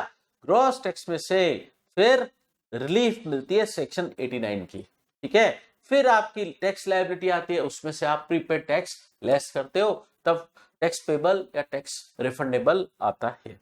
तो ये 89 की रिलीफ कैलकुलेट कैसे करते हैं? अच्छा, अब एक बात और समझना, ये जो 89 की रिलीफ है ना, अधिकतर मोस्टली सैलरी आइटम के अगेंस्ट आपका जो टैक्स बन रहा है उसके लिए मिलती है। तो मैं ये बात कैसे बोल रहा हूं, देखो अभी प्रूव हो जाएगा। देखो, सैलरी हेड से रिलेटेड बातें आ रही है यहां पर। अगर आपको एडवांस सैलरी, एरियर सैलरी मिली, एडवांस सैलरी, एरियर सैलरी मिली, तो रिलीफ मिल सकती है आपको, क्योंकि एडवांस सैलरी और एरियर सैलरी मिलने की वजह से आपकी नॉर्मल सैलरी से ज्यादा सैलरी हो गई तो आपका टैक्स बढ़ जाता है। तो गवर्नमेंट बोलती है आपका टैक्स नॉर्मल टैक्स से ज्यादा बढ़ गया है तो हम आपको रिलीफ प्रोवाइड करेंगे सेक्शन 89 सबसेक्शन 1 की। तो ये रिलीफ कैसे कैलकुलेट करें? वैसे तो प्रोसीजर बहुत कॉम्प्लिकेटेड है, लेकिन मैंने उसको सिंप्लीफाई कर दिया है। R-D कर लो। R का मतलब क्या? सारे रेलेवेंट ईयर्स का टैक्स आप रिसिप्ट बेसिस पर निकालो। टोटल, टोटल मतलब basic plus surcharge plus health and education cess, receipt basis पर निकालो। फिर उसको नाम दो, उस टोटल टैक्स को नाम दे दो R। ठीक। उसके बाद आप उन रेलेवेंट ईयर्स का टोटल टैक्स ड्यू बेसिस पे भी निकाल लो। ये हो गया आपका R। ड्यू बेसिस वाले टैक्स का नाम रख दो D, R-D कर दो, हो गई रिलीफ। अब आप बोलोगे सर आप ये बताओ ना कि टोटल टैक्स हम रिसिप्ट बेसिस पर निकालें रेलेवेंट ईयर्स का, और रेलेवेंट ईयर्स का ही टैक्स हम ड्यू बेसिस पर निकालें, तो रेलेवेंट ईयर्स क्या है? रेलेवेंट ईयर्स समझना, उसका मीनिंग क्या है? फॉर एग्जांपल, आपको प्रीवियस ईयर 21-22 की कोई एरियर सैलरी 23-24 में मिली। एग्जाम्पल मेरा ढंग से सुनना, प्रीवियस ईयर 21-22 की एरियर सैलरी आपको 23-24 में मिली, तो आपके रेलेवेंट प्रीवियस ईयर्स क्या हो गए? जिस ईयर में मिली 23-24, और जिस ईयर की थी, जिस ईयर से बिलोंग करती थी 21-22, तो आपके रेलेवेंट प्रीवियस ईयर्स क्या हो गए? 21-22 और 23-24। समझे? तो 21-22 और 23-24 इन दोनों ईयर्स का टैक्स आप रिसिप्ट बेसिस पर निकालो, वो कहलाएगा आर। ठीक है। और इन दोनों ईयर्स का टैक्स आप ड्यू बेसिस पर भी निकालो, जोड़ दो, वो कहलाएगा डी। और R-D कर देना, रिलीफ का अमाउंट आ जाएगा। और अगर रिलीफ का अमाउंट नेगेटिव आ रहा है तो इग्नोर कर देना, कैलकुलेशन वाइज नेगेटिव आ सकता है, इग्नोर कर देना। क्यों? रिलीफ नेगेटिव तो नहीं होगी, नेगेटिव आ रही है तो कंसीडर नहीं करेंगे। ठीक है, तो रेलेवेंट ईयर्स का यहाँ क्या मतलब है, जिस साल एडवांस सैलरी एरियर सैलरी मिली 23 चॉइस में मिली, और जिस साल की थी, फॉर विच जिस साल की थी 21-22 की थी, और जिस साल में रिसीव हुई 23 चॉइस में रिसीव हुई, तो आपके रेलेवेंट प्रीवियस ईयर्स क्या हो गए 21-22 और 23 चॉइस। तो दोनों ईयर्स का टैक्स जोड़ के निकालो आप, दोनों ईयर्स का टैक्स आप रिसीव बेसिस पर निकालो। पहले दोनों ईयर्स का टैक्स रिसीव बेसिस पर आ गया, फिर उन्हीं दोनों ईयर्स का टैक्स ड्यू बेसिस पर निकालो। ठीक है, और रिसीव बेसिस पर जो टैक्स आया था उसको नाम दे दो आर, और जो ड्यू बेसिस पर टैक्स आया उसको नाम दे दो डी, आर माइनस डी कर दो, हो जाएगा रिलीफ का अमाउंट, और नेगेटिव आ रहा हो तो इग्नोर कर देना। ठीक है, चलो अब ग्रेचुटी का सिस्टम समझते हैं। ग्रेचुटी पर रिलीफ मिलती है क्या? हाँ, ग्रेचुटी का एग्जाम्पशन हम डिस्कस कर चुके हैं सैलरी हेड में। ग्रेचुटी पर वो एग्जाम्पशन भी मिल सकता है। ठीक है, रिलीफ किस में से मिलेगी? देखिए, एग्जाम्पशन तो इनकम में से मिलता है, एग्जाम्पशन तो इनकम में से मिलता है, रिलीफ टैक्स में से मिलती है। ठीक है, रिबेट और रिलीफ टैक्स में से मिलती है। ठीक है, डिडक्शन एग्जाम्पशन इनकम में से मिलते हैं। तो रिलीफ, अगर आपको ग्रेचुटी मिली, एग्जाम्पशन आपने ले लिया, फिर रिलीफ और मिलेगी क्या? बिल्कुल। लेकिन अगर आपने कम से कम 5 साल की सर्विस रेंडर नहीं की है तो भले ही अगर आपको ग्रेचुटी मिली भी हो, आपको रिलीफ तो नहीं मिलेगी। देखिए सिस्टम क्या है, अगर आपको ग्रेचुटी रिसीव हुई, आपने कम से कम 15 साल कंटिन्यूअस सर्विस रेंडर करने के बाद जॉब छोड़ा है और आपको ग्रेचुटी रिसीव हुई, तो आपको एग्जाम्पशन भी मिलेगा वो। फिर अब जब टैक्स कैलकुलेट करोगे तो उसमें से रिलीफ भी लेस होगी। ठीक है, रिलीफ भी लेस होगी। रिलीफ कैसे कैलकुलेट करेंगे? सिस्टम थोड़ा कॉम्प्लिकेटेड है, ढंग से समझना। फॉर एग्जाम्पल यहां पर हम पास्ट 3 इयर्स की इनकम उठाएंगे, पास्ट 3 इयर्स की भी कैलकुलेशन करनी होगी और करंट ईयर की भी कैलकुलेशन करनी होगी। ठीक है, तो पास्ट 3 इयर्स पहले क्या करें, करंट ईयर को बेस बनाए, पहले करंट ईयर को बेस बनाए। आप करंट ईयर की टोटल इनकम कैलकुलेट करें, उसमें टोटल करंट ईयर की टोटल इनकम पर जो भी टोटल टैक्स बनता है एक बार आप कैलकुलेट कर लें, और उसमें क्या टैक्सेबल ग्रेचुटी का अमाउंट जोड़ना है। हाँ, टैक्सेबल ग्रेचुटी का अमाउंट जोड़ना है। एग्जाम्पशन लेस होने के बाद जो टैक्सेबल ग्रेचुटी बचती है उसका अमाउंट उस टोटल इनकम में होना चाहिए। वो टोटल इनकम के अंदर टैक्सेबल ग्रेचुटी जुड़ी हुई है, उस टोटल इनकम पर आप एक बार टोटल टैक्स कैलकुलेट कर लो करंट ईयर का। ठीक है, करंट ईयर मतलब 23 चॉइस, वो आपका ग्रेचुटी रिसीव होने का ईयर है। ठीक है, तो फिर आपका टोटल टैक्स आ गया करंट ईयर का, टोटल इनकम है ही आपके पास करंट ईयर की, तो करंट ईयर का total tax upon current year की टोटल इनकम इनटू 100 कर, ये आपके आ जाएगा करंट ईयर की एवरेज रेट ऑफ टैक्स। ठीक है, ये आ जाएगा आपके करंट ईयर की average rate of tax. Current year की एवरेज रेट ऑफ टैक्स आ गया, इसको नाम दे दो सीटीआर। सीटीआर मतलब current tax rate, current tax rate. ठीक है, अब ये तो करंट ईयर का हमने कैलकुलेट किया। अब मैंने बोला था ना पिछले 3 साल का भी हिसाब करना है, पिछले 3 साल का उसको नाम दे दो एवरेज, एवरेज करना पड़ेगा हमें 3 साल का, तो शॉर्ट में बोल देते हैं ना, नाम दे देते हैं अपन उसको A3। पिछले 3 साल का एवरेज करना है, नाम दे दो उसको A3। तो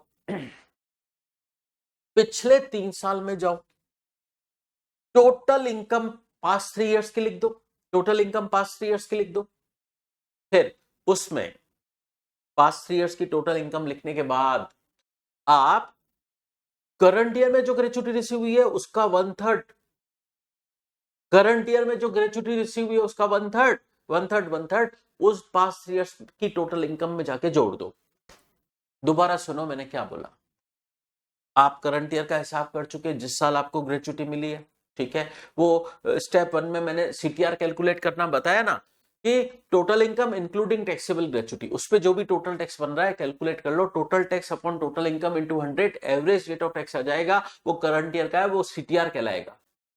फिर स्टेप 2, एवरेज 3 इयर्स, तो पास्ट 3 इयर्स में जाओ, पास्ट 3 इयर्स की टोटल इनकम उठाओ, पास्ट ईयर्स की टोटल इनकम लिख दी 1 2 3, फिर करंट ईयर में जो टैक्सेबल ग्रेच्युटी मिली उसका 1/3 अमाउंट निकालो, इन पास्ट 3 इयर्स तीनों ईयर्स में जोड़ दो, 1 2 3 टोटल इनकम में जोड़ दो 1/3 ग्रेच्युटी, ठीक है।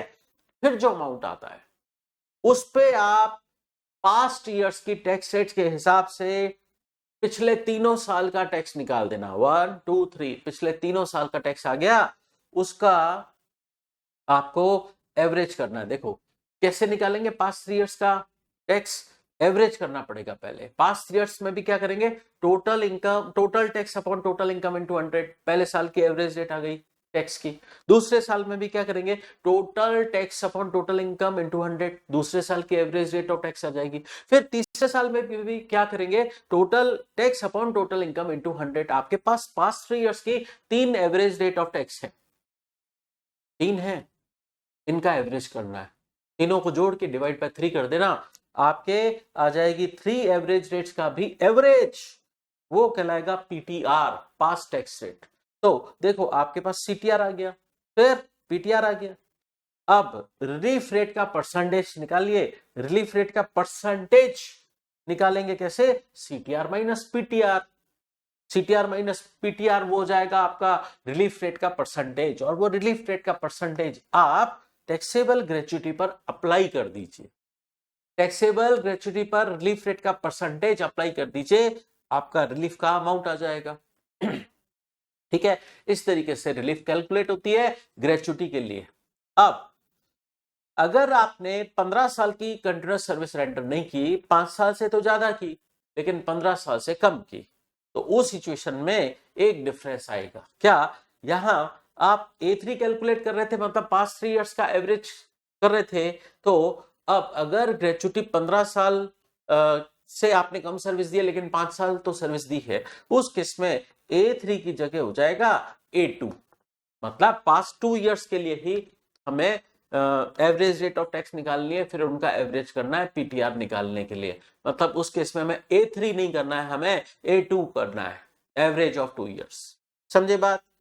चलिए, फिर अगर आपको वीआरएस कंपनसेशन मिला, एक्स ग्रेशिया कंपनसेशन या टर्मिनल कंपनसेशन मिला, तो आपका रिलीफ कैलकुलेशन करने का प्रोसीजर वही रहेगा जो आपने ग्रेच्युटी के लिए फर्स्ट कॉलम में समझा है।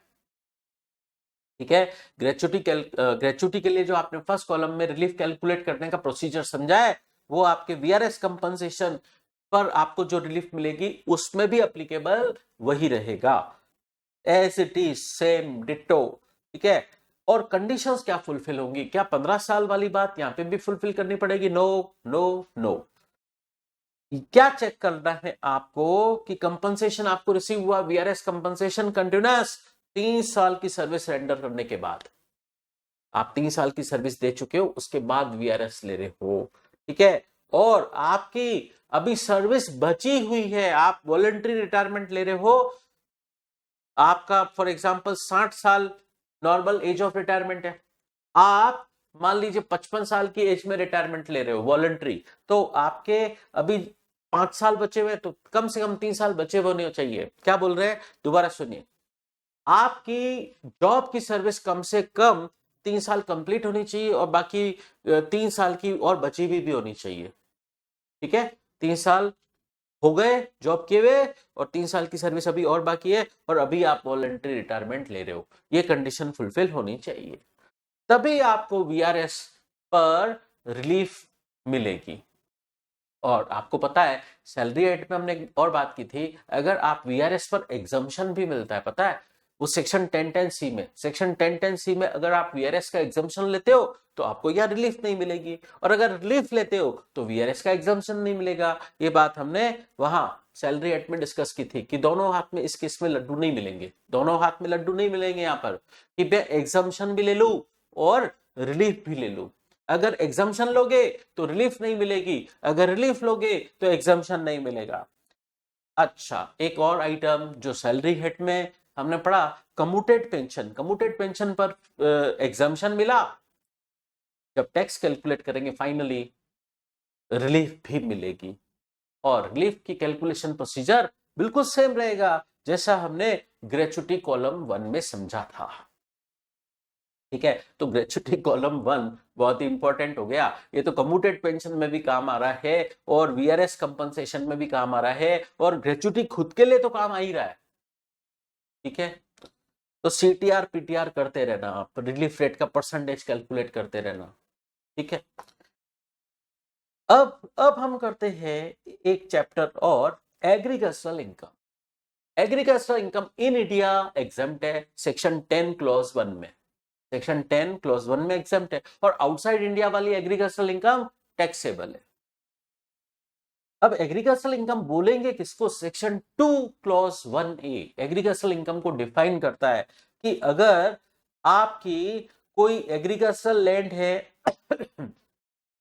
आपकी कोई एग्रीकल्चरल लैंड है, ठीक है, उससे आपको इनकम हुई, वो इंडिया में सिचुएटेड है और एग्रीकल्चरल पर्पसेस के लिए यूज हो रही है, एग्रीकल्चरल पर्पस के लिए यूज हो रही है, एग्रीकल्चरल लैंड है, इंडिया में सिचुएटेड है, उससे आपको कोई रेंट मिला। ठीक है, फॉर एग्जाम्पल आपने एक किसान को खेत दिया, आपके पास खेत है, एग्रीकल्चरल लैंड है, खेत है, आपने किसान को दिया।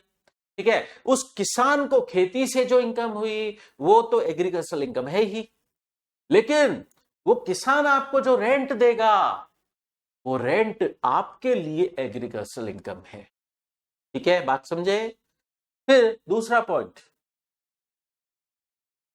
आपको इनकम हो रही है by agricultural operations including processing of agricultural produce, आप एग्रीकल्चरल प्रोड्यूस की कोई प्रोसेसिंग करते हो तो उससे इनकम होती है आपको, तो वो भी एग्रीकल्चरल इनकम मानी जाएगी। फार्म हाउस पर आप सब्जियां उगाते हैं तो वो उससे भी जो इनकम हुई वो भी आपकी एग्रीकल्चरल इनकम है। और सप्लिंग और सीडलिंग ग्रोन इन नर्सरी, तो नर्सरी में पेड़ पौधे छोटे छोटे आप उगाते और बेचते हैं, तो नर्सरी वालों को पेड़ पौधे छोटे छोटे उगाते वो बेचते हैं, उससे इनकम होगी, वो भी एग्रीकल्चरल इनकम मानी जाएगी। ठीक है, तो एग्रीकल्चरल इनकम की ये हमने डेफिनेशन समझी। अब आपने फ्लावर बेचे, फूलों की खेती की और उससे इनकम हुई, वो भी एग्रीकल्चरल इनकम है। यस, ठीक है। अब एक बहुत ही इंपॉर्टेंट बात समझना, एक पार्टनरशिप फर्म एग्रीकल्चरल ऑपरेशंस में इंगेज्ड है। एग्रीकल्चरल ऑपरेशंस में कौन इंगेज्ड है? Partnership firm. उसके पार्टनर्स को अपनी पार्टनरशिप फर्म से जो सैलरी और इंटरेस्ट मिलेगा, पार्टनर के हेड्स में वो सैलरी और इंटरेस्ट एग्रीकल्चरल इनकम माना जाएगा। क्यों? क्योंकि पार्टनरशिप फर्म इंगेज्ड है एग्रीकल्चरल ऑपरेशंस में, पार्टनर को सैलरी और इंटरेस्ट मिला, वो पार्टनर के लिए एग्रीकल्चरल इनकम माना जाएगा। Interesting point. फिर बात करते हैं, आपने एग्रीकल्चरल लैंड किराए पर दे रखी थी, आपने अपनी एग्रीकल्चरल लैंड एक किसान को किराए पर दे रखी थी, मैंने भी बोला आपको उससे रेंट मिला, वो रेंट आपकी एग्रीकल्चरल इनकम माना जाएगा। लेकिन उस किसान ने ये एग्रीकल्चरल लैंड का रेंट आपको टाइमली पे नहीं किया, जिसकी वजह से उस एरियर ऑफ रेंट पर जो बकाया उसका रेंट था जो उसने नहीं दिया है, आपने उससे इंटरेस्ट भी चार्ज किया कि तू रेंट लेट देता है, ब्याज समेत दे, तो वो इंटरेस्ट वाला पार्ट एग्रीकल्चरल इनकम नहीं माना जाएगा।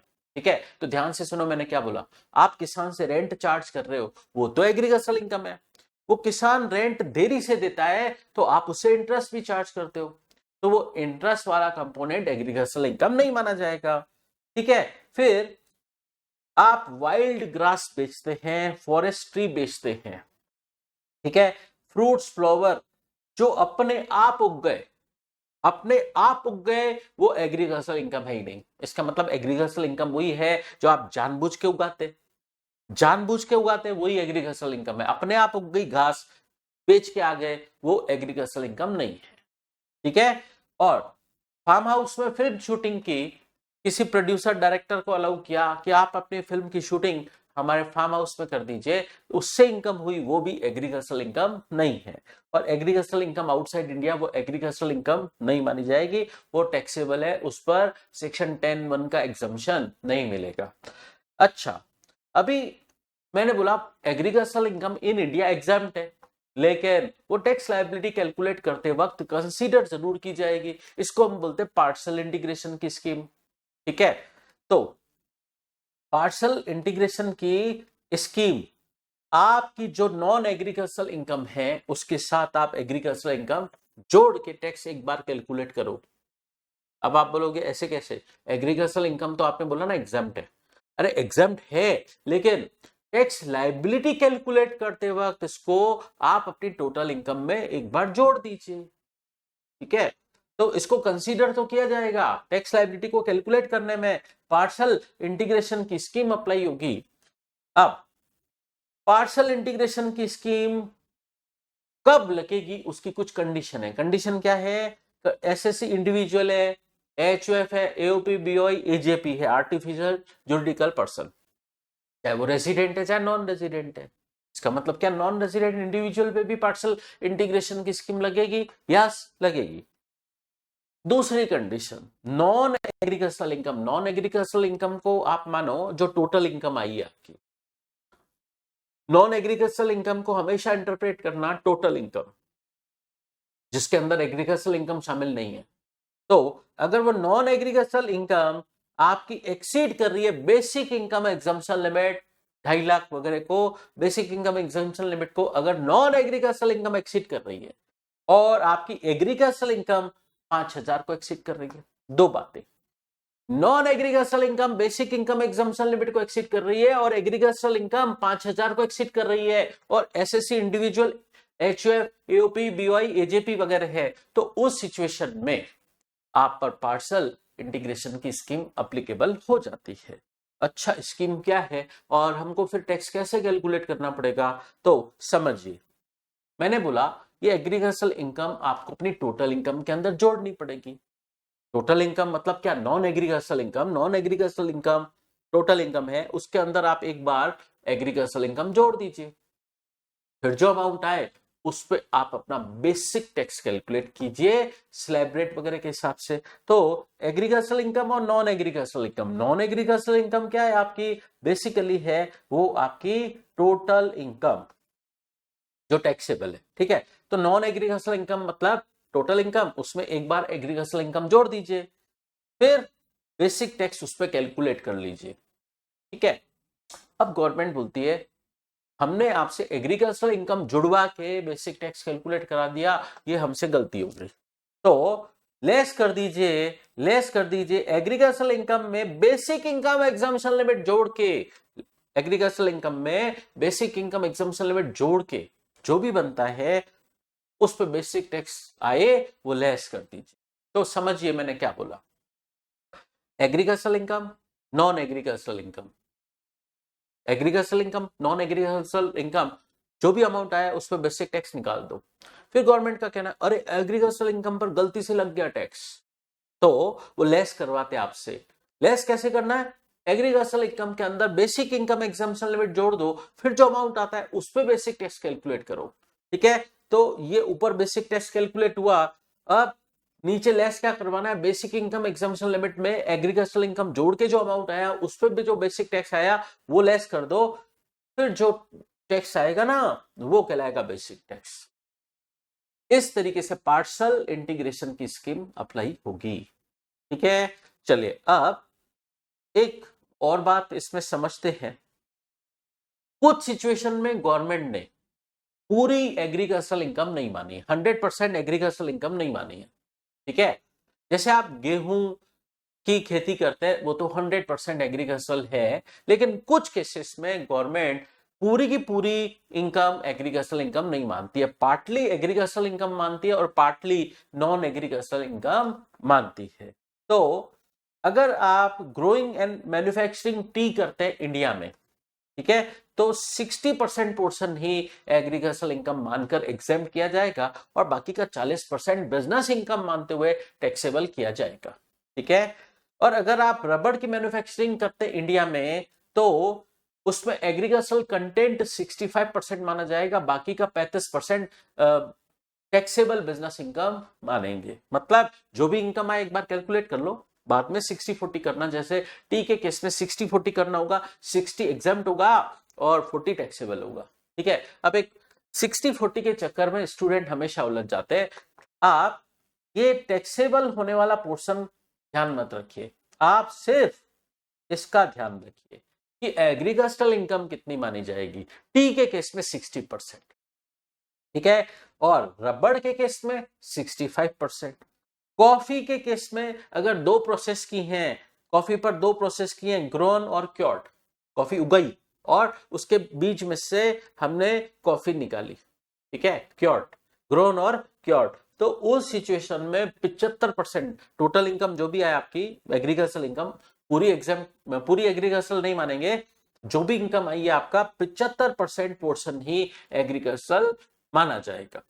चाय से भी ज्यादा, चाय पर कितना था 60%, और कॉफी पर अगर दो प्रोसेस हुई, ग्रोन और क्योर्ड, तो उस सिचुएशन में 75% एग्रीकल्चरल इनकम मानी जाएगी। ठीक है, लेकिन अगर कॉफी पर सिर्फ दो प्रोसेस नहीं की, 4 प्रोसेस की, ग्रोन, क्योर्ड, रोस्टेड, ग्राउंडेड, ठीक है, तो उस सिचुएशन में इसे इक्विवेलेंट टू टी माना जाएगा। और टी पर एग्जम्पशन का रेशियो क्या था 60%, टी पर एग्जम्पशन का रेशियो 60% था ना, तो इस केस में कॉफी पर अगर आपने 4 प्रोसेस की, ग्रोन, क्योर्ड, रोस्टेड और ग्राउंडेड, तो उस सिचुएशन में इसे इक्विवेलेंट टू टी माना जाएगा और आपका एग्जम्पशन का रेशियो 60% हो जाएगा।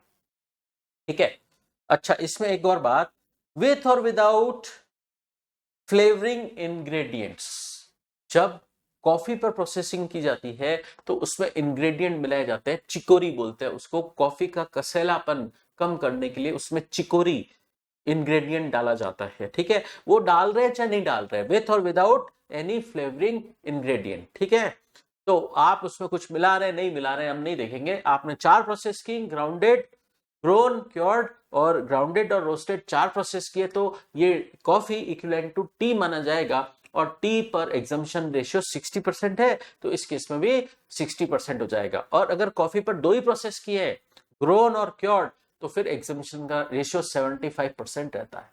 ठीक है, इसके अलावा जैसे गेहूं वगैरह की खेती की, तो वो तो 100% एग्रीकल्चरल माना जाता है। गेहूं को आपने मार्केट में बेचा, मार्केट प्राइस जो भी मिली, आपके कॉस्ट जो भी लगी वो लेस हो जाएगा, और जो एग्रीकल्चरल इनकम आएगी वो 100% एग्जेम्प्ट होगी, 100%।